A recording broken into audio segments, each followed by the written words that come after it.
The lie of Aurelia was its silence. It was a carefully engineered void, a vacuum sealed by double-paned windows that rendered the city a silent film.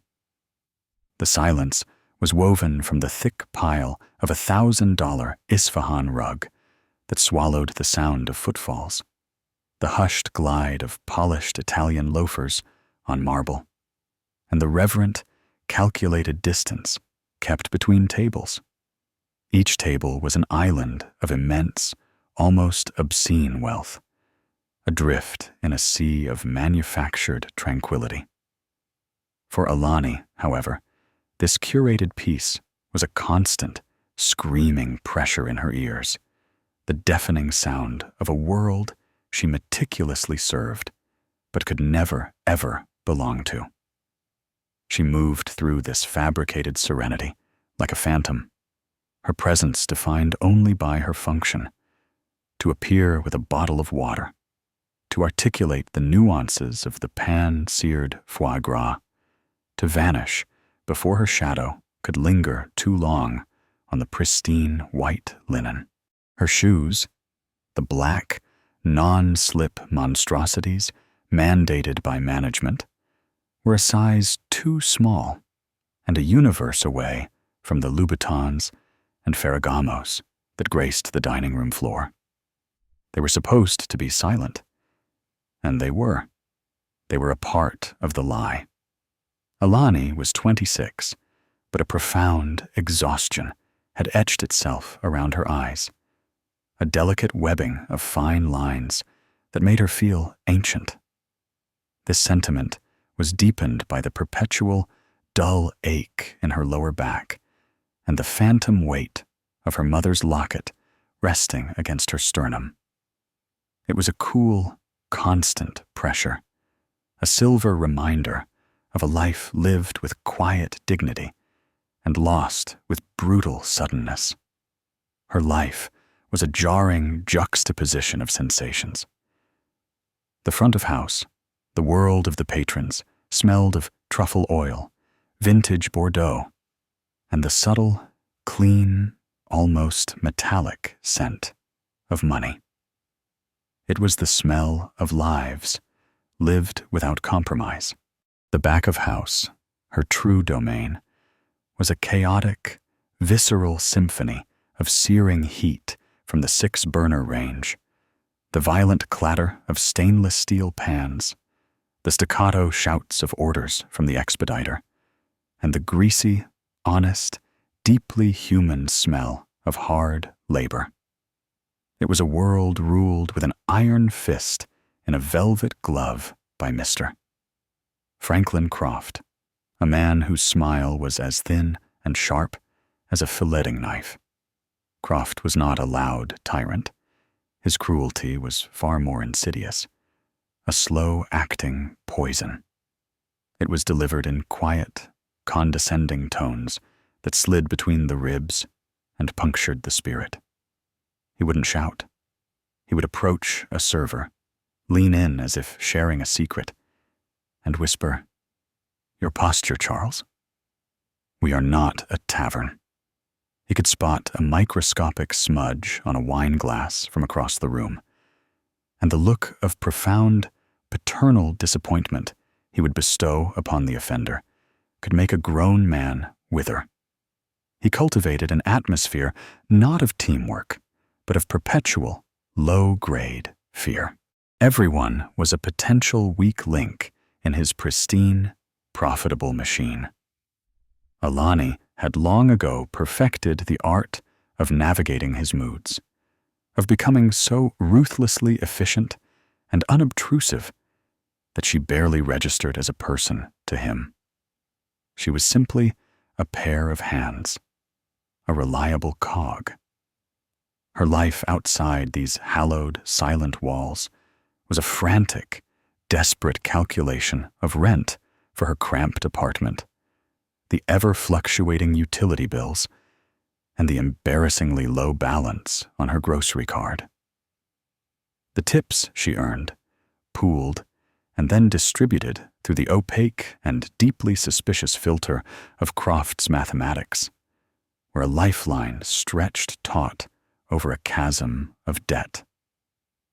She lived in a third-floor walk-up that always seemed to smell of her neighbor's simmering cabbage and the city's damp, concrete despair. It was a world and a lifetime away from the seared scallops with saffron risotto she served to people who wouldn't notice if the dish cost $20 or $200. They consumed, they paid, they left. The transaction was as impersonal as an ATM withdrawal. Her only real solace, the thing that kept her from fracturing, was found in the small, furtive human connections she forged in the battlefield of the service industry. There was Marco, the head line cook, a man whose muscular arms were a tapestry of burn scars and faded, regrettable tattoos, but whose heart was fiercely, grumpily loyal. He communicated his affection not with words, but with actions. At the end of a brutal 14-hour shift, he'd wordlessly slide her a container of over-prepped gnocchi or a slice of the decadent chocolate torte that was usually reserved for the city's elite. It was a small act of rebellion, a sacrament of solidarity shared under the humming fluorescent lights of the kitchen. And there was Mrs. Gable, a sweet, fragile woman who dined alone at table 7 every Tuesday evening, her pale blue eyes clouded with the mists of fading memories. She was a relic from a gentler time, her clothes immaculate but dated, her presence a quiet protest against the restaurant's aggressively modern clientele. Mrs. Gable would always request Alani. She'd pat Alani's hand as she took her order, her own skin as delicate and translucent as parchment paper, and she would tell her stories. The stories were always the same, fragments of a life reassembled in a slightly different order each week. They were of a husband named Arthur, long gone, of dances in the rain on their first anniversary, of a promise made under a sprawling willow tree by a creek that had long since been paved over. "He gave me a ring, dear," she'd often whisper, her voice a fragile rustle, like dry leaves skittering across pavement. "Not a fancy thing, you understand?"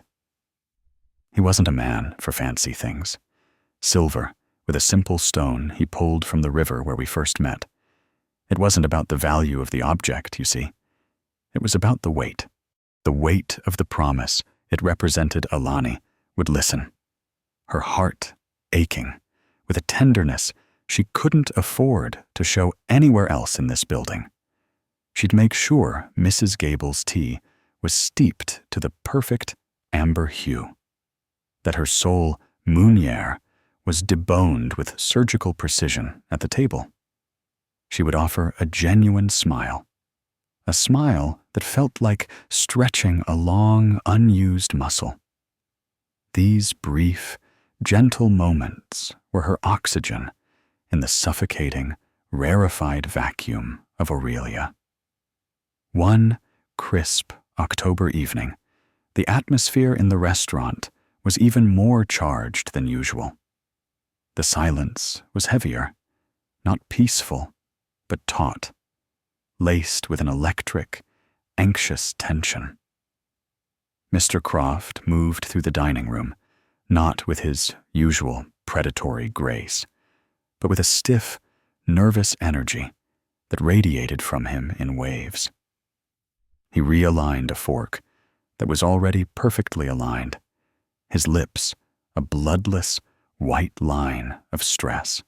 Alani, clearing plates from a nearby table, heard the whispers rippling through the staff, from the bussers to the sommeliers. A billionaire was coming, a titan of industry, a legendary recluse who almost never dined out. Julian Sterling. The name meant nothing to Alani, but the raw panic it induced in Croft was profoundly telling. This was not just another wealthy patron. This was a god descending from Olympus, and Croft was the frantic high priest, desperately ensuring the sacrificial altar was perfect. When Sterling arrived, he was not what Alani had expected. The word billionaire conjured images of ostentatious men, loud and dripping with gold watches and self-importance. Instead, the man who was seated in her section was unnervingly quiet, impeccably dressed in a simple, dark, and exquisitely tailored suit. He carried with him an aura not of power, but of profound weariness. He looked to be in his late 50s, with sharp, intelligent gray eyes that seemed to see everything and value very little of it. There was a deep, tectonic sadness in him, a gravitational pull of old grief that was as palpable and chilling as the cold air that wafted from the walk-in wine cellar. He was alone. He waved away the wine list and ordered the simplest thing on the menu, the roasted chicken and a glass of still water with no lemon. Croft hovered nearby, a vulture in a bespoke suit, his face arranged into a mask of fawning obsequiousness. Sterling dismissed him with a subtle, almost imperceptible wave of his hand. The message was clear. He wanted to be left alone. The service proceeded in a blur of practiced, silent movements.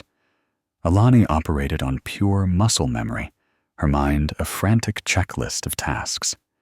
Refill water at table 4, check on the wine for table 9, fire the appetizers for the party of 6. The throbbing in her feet was a familiar, rhythmic beat against the marble floor. She approached Sterling's table to clear his main course plate, her mind already 3 steps ahead, on the dessert order, on the next table to be seated, on the sheer, unending length of the night ahead. "Will there be anything else for you this evening, sir?" she asked, her voice the perfect neutral blend of professional and deferential she had spent years perfecting. He looked up, and for a fleeting, unnerving moment, his tired, gray eyes met hers. He was about to speak, to dismiss her, when he gestured with his left hand, a simple final motion to indicate he was finished. And that's when she saw it. In that instant, time seemed to warp, to thicken like honey, slowing to a syrupy, viscous crawl. On the 3rd finger of his left hand was a ring. It was not a signet ring, not a gaudy diamond or a flashy ruby. It was an intricate, obviously hand-wrought silver band designed to look like 2 intertwined willow branches. Set within the delicate embrace of the silver branches was a single, smooth, uncut stone of a remarkable sea-green color, dappled with mysterious flecks of gray and white, as if it held a tiny, captured storm within its depths. It was unique. It was organic. It was utterly, heartbreakingly unmistakable. It was her mother's ring. The sight of it punched the air from Alani's lungs with the force of a physical blow. It was the ring her mother, Leona, had worn every single day of her life. It was the ring that the funeral director had gently tried to remove, the one that was supposed to have been buried with her, until Alani, in a gut-wrenching moment of clarity, had insisted that she keep it. The ring that now sat in a small, worn, velvet-lined box in her top dresser drawer, nestled beside the tarnished silver locket that was her only connection to a father she'd never known. A wave of severe, sickening vertigo washed over her. It was impossible. there could not be two. The design was too specific, the stone too peculiar, too much a part of her own memory.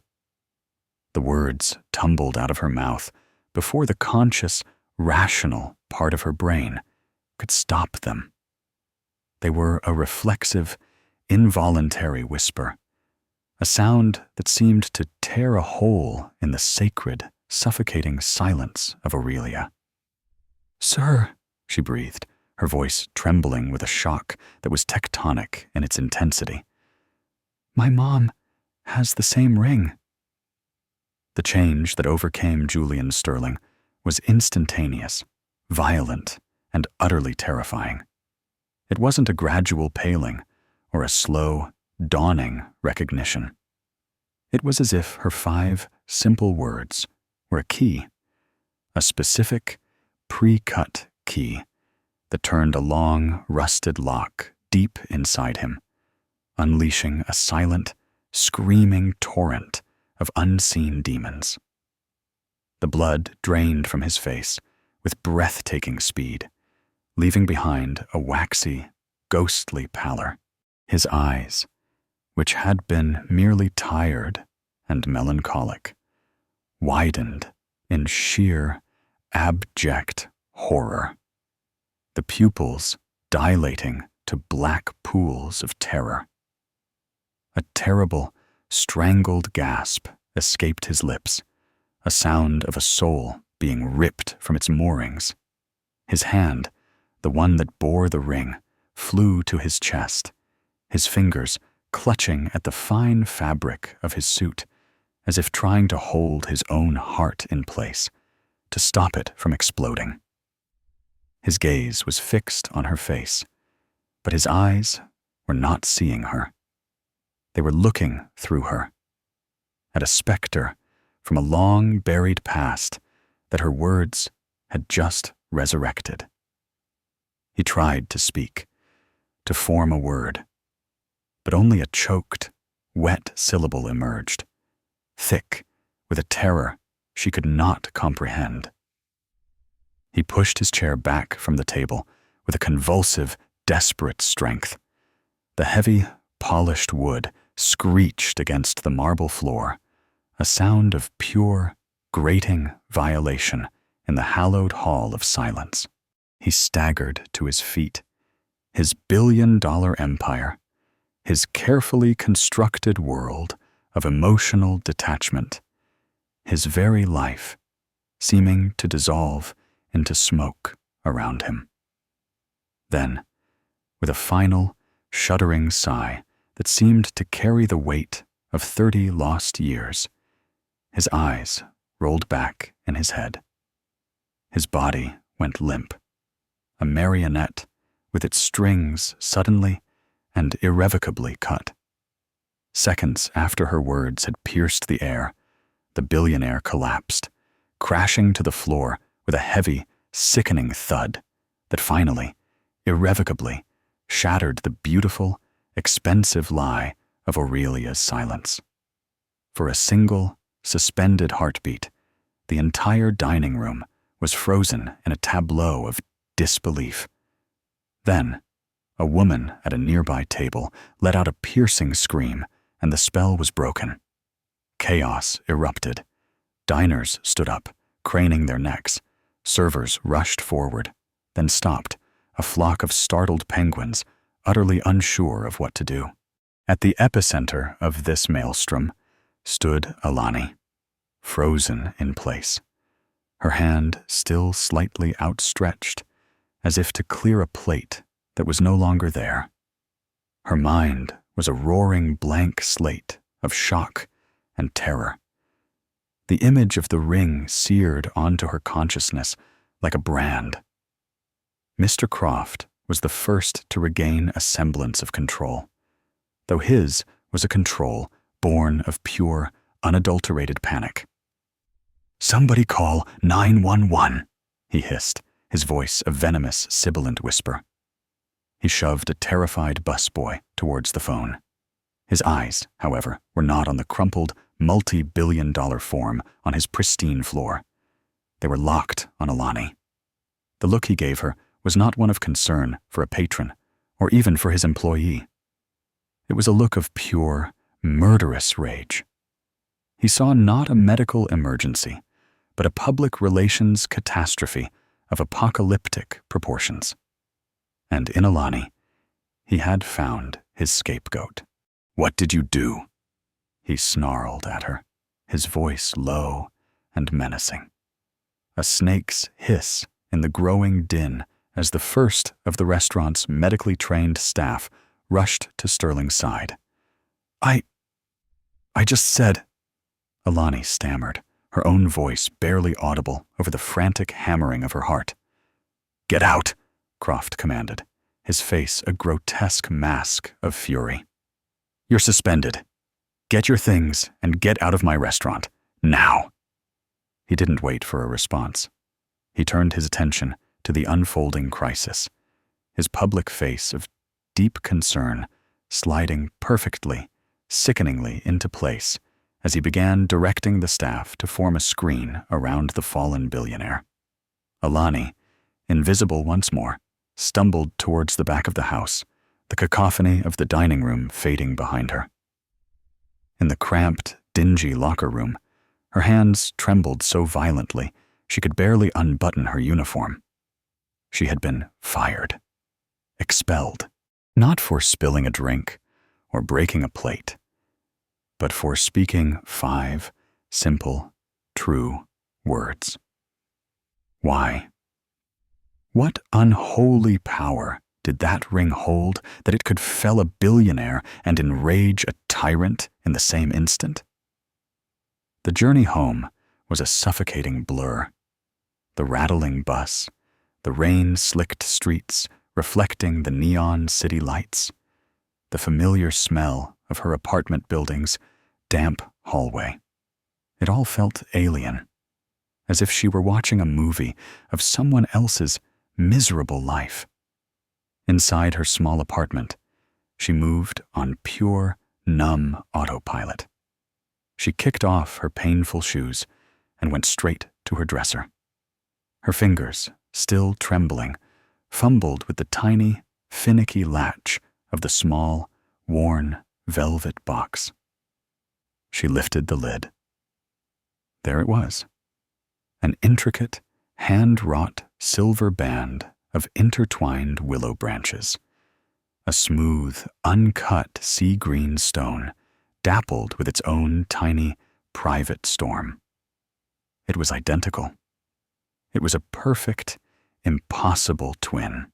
Her mother, Leona, had been a quiet, gentle woman who worked 2 grueling jobs to keep them afloat and told stories that felt more like parables than memories. She had always been lovingly, frustratingly vague about the ring's origins. "It was a promise, sweet girl," she would say, her thumb stroking the smooth surface of the stone as if to draw comfort from it. A promise between friends to build something beautiful in the world. She never elaborated. Leona had died of a sudden, shocking aneurysm 3 years ago, taking her stories, and the key to this mystery, with her. Alani sank onto her bed, the 2 rings now superimposed in her mind, one on the hand of a collapsed tycoon, the other resting in a cheap box in a run-down apartment. The connection was impossible, illogical, and yet undeniable. Croft's immediate, vicious reaction, Sterling's catastrophic collapse. It wasn't just about a piece of jewelry. This was something deeper, something older, something dangerous. And in that moment, sitting in the silence of her lonely room, the fear that had been gnawing at her coalesced into a cold, hard, terrifying certainty. She hadn't just lost her job. She had accidentally stumbled into a secret someone had gone to great, and perhaps violent, lengths to bury. The next few days were a study in escalating anxiety. The suspension was, as she had known it would be, a permanent termination. A curt, official letter arrived via courier, citing a severe breach of professional conduct leading to a disruptive incident. Her final paycheck, which arrived with the letter, was insultingly small, clearly docked by Croft's punitive and creative accounting. The rent was due in a week. Panic became a constant metallic taste in her mouth, a physical presence in the room with her. But underneath the rising tide of fear, a different, harder feeling was taking root. A stubborn, righteous, and deeply personal anger. She couldn't let it go. It wasn't just about the job anymore.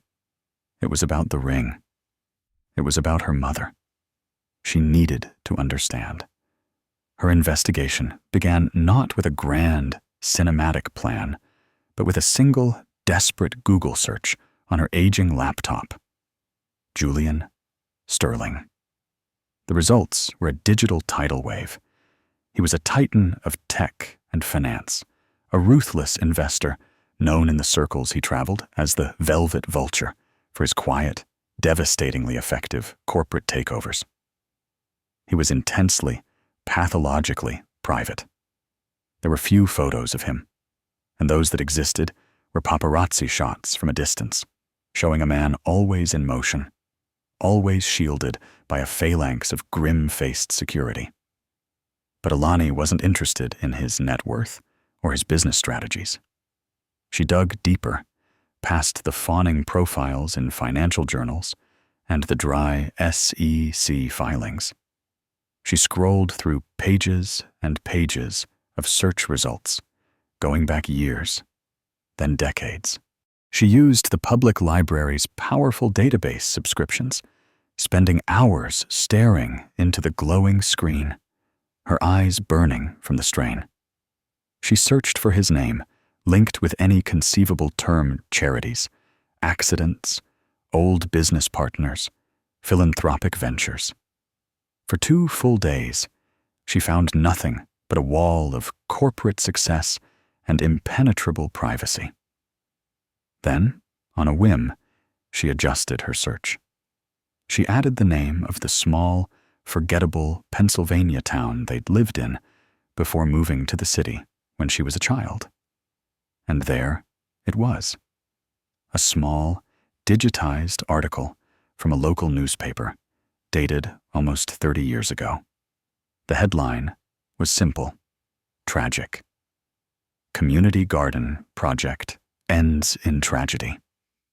Her breath hitched. She clicked the link, her heart hammering against her ribs. The story was brief, a small column on an inside page. A fledgling nonprofit foundation called the Willow Creek Trust had been established with the ambitious goal of building urban gardens and green spaces in low-income neighborhoods. The project was the passion of its 3 young, idealistic co-founders. The article detailed a car accident on a rainy night that had killed one of them, a bright, promising young activist named Sarah Jenkins. The article went on to mention the other 2 founders who had been in the car, a young, idealistic Julian Sterling, and a passionate community organizer named Leona Vance, Alani's mother. She felt the room tilt, the words on the screen blurring. She read the article again, and then a 3rd time, forcing the letters to make sense. The piece concluded by mentioning that after the tragedy, a grief-stricken Sterling had dissolved the trust and disappeared from public life, only to re-emerge years later in New York as the cutthroat financier he was today. His partner, Leona Vance, had moved away with her young daughter shortly after the accident. It all started to click into place with a terrifying, nauseating clarity. The willow branches on the ring, the Willow Creek Trust, the promise her mother had spoken of with such quiet reverence, The 3 founders. There must have been 3 rings. One belonged to her mother. One belonged to Julian Sterling. The third must have belonged to Sarah Jenkins, the woman who had died in the crash. But this new, shocking knowledge only raised more and more dangerous questions. Why would the sight of a matching ring cause a man like Julian Sterling to collapse? It had to be more than just a painful reminder of old grief. His reaction had been visceral, traumatic, as if he'd seen a ghost. And what, if anything, did this 30-year-old tragedy have to do with Mr. Franklin Croft and the Aurelia restaurant? It seemed like an impossible, tragic coincidence. Alani refused to believe that. Croft's fury had been too specific, too personal, too immediate. He wasn't just an angry manager protecting his restaurant's reputation. He was a man terrified of being exposed. There had to be a link. She forced her mind back to her time at the restaurant, sifting through the mundane details of her daily shifts, searching for anything out of place, any small anomaly. And then she remembered it. The late-night deliveries, usually on a Tuesday or Wednesday, from a supplier no one had ever heard of, a company called Green Valley Organics. The invoices for these deliveries were never left on the clip in the kitchen. They were always handled personally and privately by Croft in his office. Marco had often complained about it, a running joke in the kitchen. Guy gets cases and cases of premium Belgian endives and Peruvian purple potatoes, he'd grumbled once, wiping sweat from his brow with the back of his hand. The invoices I see by accident list prices that would make your hair fall out. But we never see 'em. We never cook with them. We use the same cheap stuff from Cisco as everyone else. I swear, I think the guy is taking it all home and eating it himself. At the time, she dismissed it as kitchen gossip, another complaint about the boss. Now, it felt profoundly, chillingly significant. Phantom deliveries, massive invoices, a boss who handles the paperwork himself. It was a classic embezzlement scheme. But on what scale? And how could it possibly connect to a defunct charity from 3 decades ago? She knew she had to get back inside Aurelia. She needed to see those invoices. Her chance came 2 nights later in the form of a blunt text message from Marco. Croft is gone for the weekend. Visiting family in Connecticut. Skeleton crew tonight. Place will be a morgue. That night, Alani put on her old uniform, the familiar fabric feeling alien against her skin. Her heart was a frantic drum against her ribs, a wild, terrified bird trapped in a cage. She slipped in through the back delivery entrance, a door she knew was often propped open for the dishwasher's smoke breaks. The kitchen was eerily quiet, only a couple of junior cooks listlessly prepping for the next day's service. She found Marco by the walk-in freezer, meticulously labeling containers of demi-glace. "You're certifiably insane," he whispered, his eyes wide with a mixture of fear and admiration. But he didn't try to stop her. He even agreed to stand watch at the end of the hall. "I just need 5 minutes in his office, Marco," she pleaded, her voice a desperate whisper. "I think he's skimming. And I think it's bigger than just our tips. It's big. And it's old. The mention of money, of a larger injustice than just their stolen tips, was enough. Marco, like everyone else on the staff, felt the sting of Croft's creative accounting every single payday. He gave a single, grim nod. 5 minutes. Then you're a ghost. I never saw you. Croft's office was surprisingly Spartan, a testament to his controlled ascetic nature. The only item of note was the high-end, powerful computer on his desk. It was password protected, a digital fortress. Alani's hope sank. This was a fool's errand. She was about to leave when her eyes fell on the locked 4-drawer filing cabinet in the corner. It was old, standard-issue metal, the kind of thing you'd find in a high school principal's office. It was a long shot, but it was the only shot she had.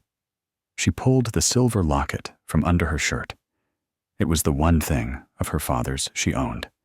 He'd been a handyman, a locksmith on the side, and he'd taught her a few simple tricks when she was a girl, turning it into a game.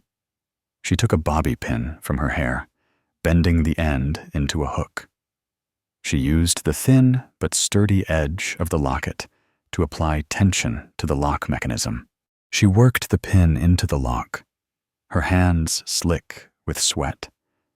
The memory of a long-ago lesson on a sunny afternoon guiding her fingers. After what felt like an eternity of fumbling, she heard a faint, beautiful click. The top drawer slid open with a quiet groan.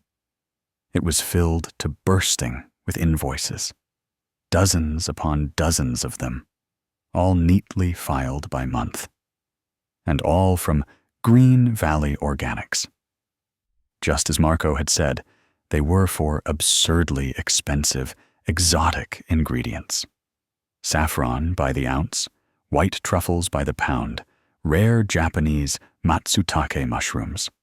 The total amounts were staggering, tens of thousands of dollars every single month, sometimes more.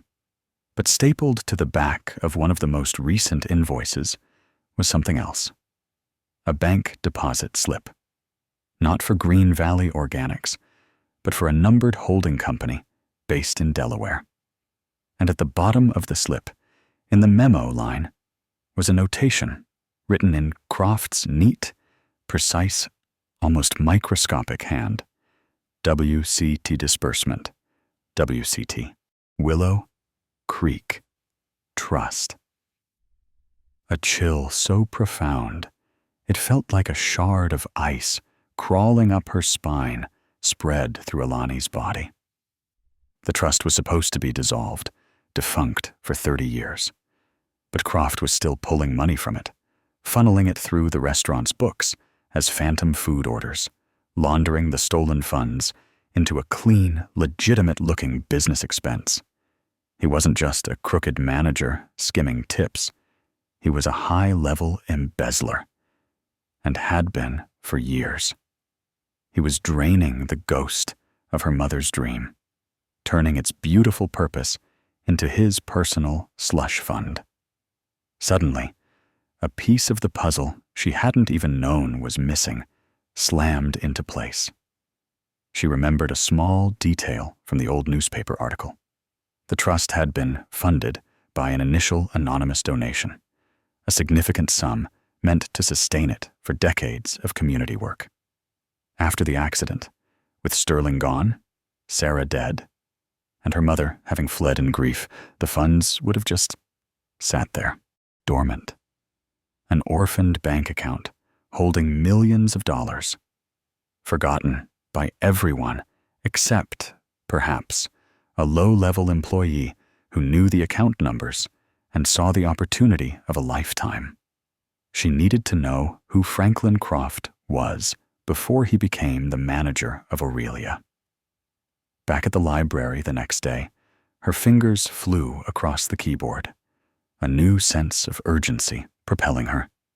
She searched for Franklin Croft and Willow Creek Trust. Nothing. She tried variations, searching employment records, charity boards. Still nothing. Frustrated, she stared at the screen, a wall of digital silence. She was missing something. She thought about Croft, his obsession with appearances, his pristine suits, his carefully constructed persona. People like that, people who reinvent themselves, sometimes tweak the details. She searched again, this time for anyone with the last name Croft associated with the trust. And then she tried a different, more common first name, Frank. A hit, not a big one. Just a name on a digitized list of junior administrative staff from an old charity newsletter she found archived online. Frank Croft, listed under the heading of the finance department as an accounts payable clerk. He had been there all along. A nobody. A clerk who processed invoices and paid the bills. A man who would have had direct knowledge of the trust's finances. Who would have seen the multi-million-dollar account suddenly go dormant, abandoned by its grieving, traumatized founders. He had waited, patiently, for years, letting the dust settle before he started his slow, methodical bleeding of the funds. He built a new identity, becoming the respectable, sophisticated Franklin Croft, manager of a premier restaurant, the perfect front to launder the stolen money as high-end food costs. Now she understood his raw, primal panic. Julian Sterling, the only other surviving founder, the only person on Earth who could potentially recognize a discrepancy. Showing up at his restaurant was a 1 in a billion chance. A ghost from the past threatening to expose his entire 30-year con. And when Alani, the daughter of the other founder, Leona Vance, a woman he likely presumed was long gone and forgotten, spoke of the ring, the very symbol of the trust he was robbing. It must have felt like the walls of his carefully constructed life were caving in. But what about Sterling? Why his dramatic, violent collapse? The grief and the guilt over the car accident were real. She was sure of it. His reaction was too genuine to be anything else. But it still felt like more than that. Her mother had never spoken of him with anger, only with a deep, profound, and seemingly endless sadness. Some people break in a way that can't ever be fully fixed, sweet girl, she'd said once, looking at something far away. They build walls around the broken parts and spend the rest of their lives praying no one ever gets a peek inside. Alani knew she had the how of Croft's decades-long crime. She had the physical evidence in her memory, if not in her hands. But she needed the why of Sterling's reaction to complete the picture, to truly bring Croft down and understand the whole tragic truth. She needed the one person who could corroborate the story of the Willow Creek Trust from the very beginning. She needed to talk to Julian Sterling. Getting to a man like Sterling's, she quickly realized, next to impossible. He was insulated by layers of corporate security, executive assistants, and sharp-toothed lawyers. He had been discharged from the hospital after a single day, the official story released to the press being a minor cardiac event brought on by severe exhaustion. Alani knew better. She couldn't just walk into his corporate headquarters on Park Avenue. She couldn't call. She'd never get past the first secretary. So she went back to the beginning, to the one piece of evidence that connected them all. The photo she'd found tucked away in her mother's memory box. It was a faded Polaroid, a little blurry with age, but the faces were clear enough. A young, vibrant, smiling Leona. Another smiling young woman, Sarah Jenkins, she now presumed, her heart aching for this stranger. And a young man with his arms around both of them, his face unguarded, full of hope and a joy so pure it was almost painful to look at. A young Julian Sterling, before he became the velvet vulture. She went to a professional print shop and had a high-quality, high-resolution copy of the photograph made. Then, she took the biggest financial risk of her life.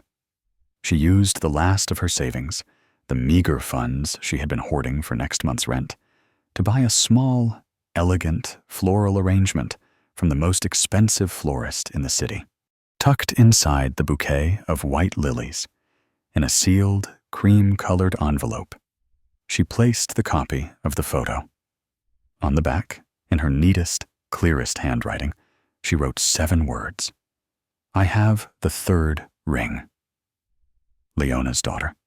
She paid the delivery driver an extra $50, almost all the cash she had left in the world, to ensure it was handed directly to Sterling's personal security detail at his corporate office, and that his name was explicitly, urgently mentioned.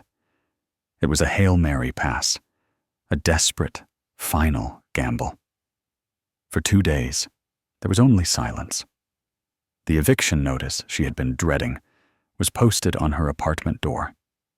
Her bank account dwindled to double digits. The silence from Sterling's world felt final. She had failed. Then, on the 3rd evening, as she sat numbly eating a bowl of instant ramen, a black town car, so sleek and out of place it looked like a spaceship on her gritty, graffiti-lined street, pulled up outside her building. A man in a simple, dark suit got out. He didn't look like a bodyguard. He looked like a lawyer or a high-level assistant. He walked up her 3 flights of stairs and knocked on her door. He didn't introduce himself. He just said, his voice calm and neutral, "Mr. Sterling would like to see you." The meeting took place in the penthouse suite of a nondescript luxury hotel in Midtown, a neutral, anonymous ground. The room was vast and impersonal, decorated in muted shades of gray and beige, with a floor-to-ceiling window that offered a breathtaking, godlike view of the glittering city lights. Julian Sterling stood by the window, his back to her as she was shown in. He looked older than he had in the restaurant, more fragile. The formidable aura of the billionaire was gone, replaced by the stooped shoulders of a man carrying an immense, invisible burden. He turned slowly, and his tired gray eyes fell on Alani. They were filled with a grief so profound, so ancient, it seemed to pull all the light and air from the room. "You are Leona's child," he said, his voice raspy, dry. It wasn't a question. It was a statement of fact. "You have her eyes." Alani simply nodded, her throat too tight to speak. She clutched her mother's ring, which she now wore on a chain around her neck, hidden under her shirt. "The ring," he began, then faltered, taking a shaky, unsteady breath. "When you spoke, when I saw your face, for a second, I didn't understand. I thought you were her, a ghost. Come back to ask me why I broke my promise." He slowly walked over to a leather armchair and sank into it, looking utterly, completely defeated. And then he told her the story. The 3 of them, Julian, Leona, and Sarah, had been inseparable in their early 20s, true believers, intoxicated with the youthful conviction that they could change the world, one community garden at a time. The rings were their pact, forged by a local artisan from silver and stones they'd gathered themselves from the creek that gave the trust its name. They were a symbol of their shared dream, a tangible piece of their idealism. The night of the accident, he had been driving. It was raining. The roads were slick with oil and fallen leaves. They had been arguing, a stupid, trivial argument about a zoning permit for a new garden plot. He'd been angry, frustrated, driving too fast, wanting the argument to be over. He'd taken his eyes off the road for a single, fatal second to look at Sarah as he made his point. The car spun out of control and slammed into an old oak tree. He'd woken up in the hospital with a broken arm and a concussion. Sarah was dead at the scene. "The guilt," he whispered, his eyes vacant, staring at the 30-year-old memory playing out before him. It wasn't a feeling. It was a living thing. A monster. It ate me alive from the inside out. "Leona," she tried to reach me. She sat by my hospital bed and told me it wasn't my fault, that it was a terrible, tragic accident. But I couldn't face her. Every time I looked at her, I saw Sarah. I couldn't face the dream we'd shared, because now it was stained with Sarah's blood. My failure. So I ran. He'd built his empire as a form of penance, a fortress of wealth and power, to keep the monster of guilt at bay. He worked relentlessly, 16 hours a day, 7 days a week. He crushed competitors, acquired companies, built and built and built, all to prove to himself that he could build something, even if the one beautiful, pure thing he'd ever tried to build had ended in tragedy and death. He never spoke of Willow Creek again. He never looked back.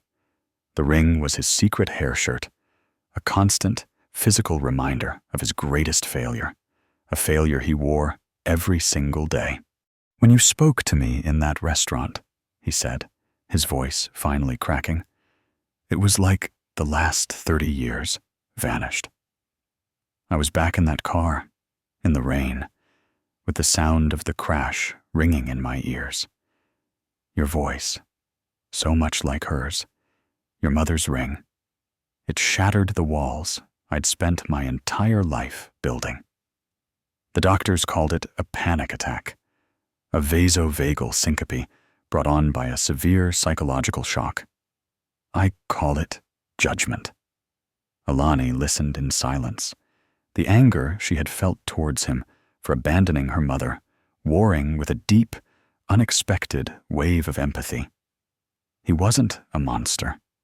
He was a broken man, a man who had been running from his own ghost for 3 decades. When he was finished, she told him what she had discovered. She told him everything. About Frank Croft, the accounts clerk, about the Phantom Company, Green Valley Organics, about the slow, methodical, 30-year embezzlement of the trust he and her mother had built, the dream he thought had died with Sarah. As she spoke, the deep grief in Sterling's eyes was slowly, terrifyingly replaced by a cold, hard, razor-sharp fury. The velvet vulture was stirring from his long slumber. The promise he had broken to her mother and Sarah was one thing, a burden he alone had to carry. But a petty thief, a clerk, stealing the last remnants of their legacy, turning their beautiful dream into a line item on a fraudulent expense report, that was another thing entirely. He took their dream and he turned it into an expense report, Sterling said, his voice dangerously, unnervingly quiet. He monetized our failure, my failure. The plan they devised over the next 2 days was not one of simple revenge. It was about justice, clean, absolute, and undeniable. Sterling's personal lawyers and a team of elite forensic accountants descended on the Green Valley Organics paper trail like a wolf pack. They worked with a quiet, ruthless efficiency that was terrifying to behold. They found everything: the shell corporations, the offshore accounts in the Cayman Islands, the meticulous 30-year fraud, They prepared a case so airtight, so thoroughly documented, it was a legal coffin. But they needed to catch Croft in the act, to remove any shred of plausible deniability, to ensure he couldn't talk his way out of it or claim it was all a misunderstanding. The showdown was set for a Thursday night, Aurelia's busiest service. Alani, to her own surprise and to Sterling's initial concern, insisted on being the one to confront him. "He took my job, my security," she told a hesitant Sterling, her voice filled with a new, hard-won strength. "He tried to make me feel worthless and invisible. He needs to see my face when it all comes crashing down." She walked through the front doors of Aurelia, not as a server, but as a harbinger. She wore a simple, elegant black dress she'd bought at a thrift store, and on a silver chain around her neck, outside her dress for all to see, was her mother's ring. The entire atmosphere of the restaurant, the hum of conversation, the clink of silverware, seemed to hold its breath as she walked past the shocked host stand and made her way directly towards Croft's office. He was inside, hunched over his computer, no doubt cooking his crooked books. He looked up as she entered without knocking, his eyes widening in shock, then narrowing into hateful slits of pure venom. "I told you to never show your face in here again," he spat, rising from his chair. "I know," Alani said, her voice impossibly calm and steady, betraying the wild, frantic beating of her heart. She placed a single, thick file folder on his polished desk. "I just had a question about an old account." The Willow Creek Trust, Croft's carefully maintained facade, crumbled into dust. His face went corpse white. He lunged for the folder, a desperate, animalistic movement. But Alani was quicker. She stepped back, holding it just out of his reach. 30 years, Frank," she said, using his old name like a weapon, watching him flinch. "You must have thought you were home free. Did you ever think about them? Did you ever once think about what that money was for?" "You don't know anything," he snarled, his composure shattering completely into raw, cornered animal fury. He lunged again, this time grabbing her arm, his fingers digging into her flesh. "Get your hands off her." The voice came from the doorway. It was deep, calm, and carried an authority that vibrated in the very air of the room. Julian Sterling stood there, no longer looking fragile, but radiating a cold, powerful anger. He was flanked by two plain-clothed detectives from the NYPD's Financial Crimes Unit. Croft froze, his hand still clamped on Alani's arm. He looked from Sterling to the detectives, the color draining from his face as the full, catastrophic, life-ending reality of his situation crashed down upon him. He let go of Alani as if her arm were red-hot iron. "Franklin, or Frank Croft," one of the detectives said, his voice devoid of any emotion as he stepped forward. "You're under arrest for grand larceny, fraud, embezzlement, and money laundering." The rest was a blur of quiet, devastating efficiency. Croft was handcuffed and read his rights, his face a pathetic mask of disbelief and terror. He didn't say a word. As he was escorted through the stunned, silent dining room, Alani met his gaze one last time. She saw no remorse in his eyes, only the impotent, pathetic rage of a thief who had finally, after 30 years, been caught. In the aftermath, Aurelia was closed indefinitely.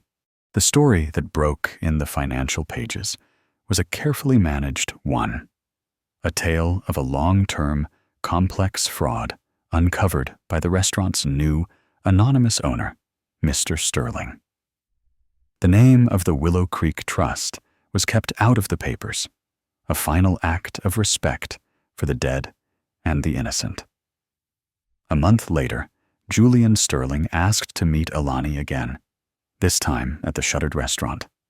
The tables were covered in white cloths, like a room full of sleeping ghosts. The silence was no longer oppressive, just empty. "I am reopening this place," he told her, his voice imbued with a new, quiet purpose she had never heard before. "But not as Aurelia. I'm reconstituting the trust, Alani. With all the money I have, and all the money my people recovered from Croft's hidden accounts, it's going to be what it was always meant to be."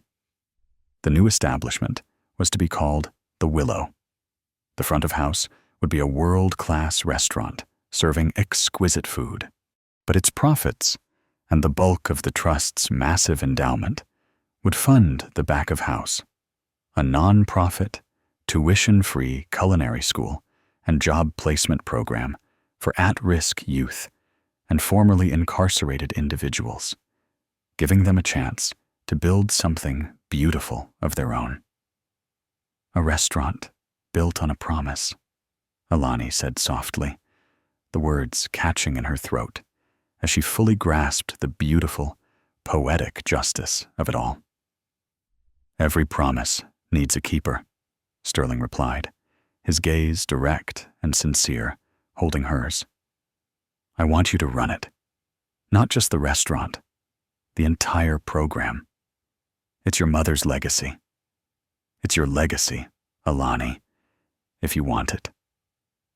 Tears, hot and cleansing, welled in Alani's eyes, but for the first time in years, they were not tears of exhaustion or fear. They were tears of overwhelming, cathartic release. She said yes. 6 months later, the doors of The Willow opened to the public. The silence in this new dining room was different. It wasn't the sterile, oppressive silence of old money. It was a comfortable, warm, and vibrant hum of contentment, of lives being lived, of good food being enjoyed. The staff was a boisterous, eclectic, and fiercely loyal family of second chancers, reformed troublemakers, and brilliant rising stars, all working with a passion and a pride that Alani had never witnessed at Aurelia. Marco, his creative genius finally unleashed from the shackles of Croft's penny pinching, was the head chef, already earning rave reviews. Alani, in a sharp manager's suit that fit perfectly, moved through the tables, a confident, genuine smile on her face. She stopped to adjust a young server's tie, giving him a quiet word of encouragement that made him stand a little taller. She no longer felt like a ghost in someone else's world. She was the architect of this one. She belonged. Her gaze drifted down to her hand, where her mother's ring now rested. A perfect fit. Julian Sterling had insisted she have his as well, uniting 2 of the 3. It was no longer just a memento of a painful past, but a shining symbol of a future reclaimed from the ashes of tragedy. The weight of the promise, the one Mrs. Gable had so often spoken of, was no longer a burden, but an anchor, holding her steady in the warm, wonderful light. Justice, she had learned, wasn't always a thunderous lightning strike from a wrathful God. Sometimes it was a quiet, patient seed, buried for decades in darkness and grief, that finally, against all odds, found its way to the light. And in that light, nourished by courage and truth, it grew into something strong, something beautiful, something true. Faith, she realized, looking out over the full dining room, at the happy faces of her staff and her patrons, was not about believing in a flawless world, but in the enduring, life-giving power of a promise, finally and forever kept.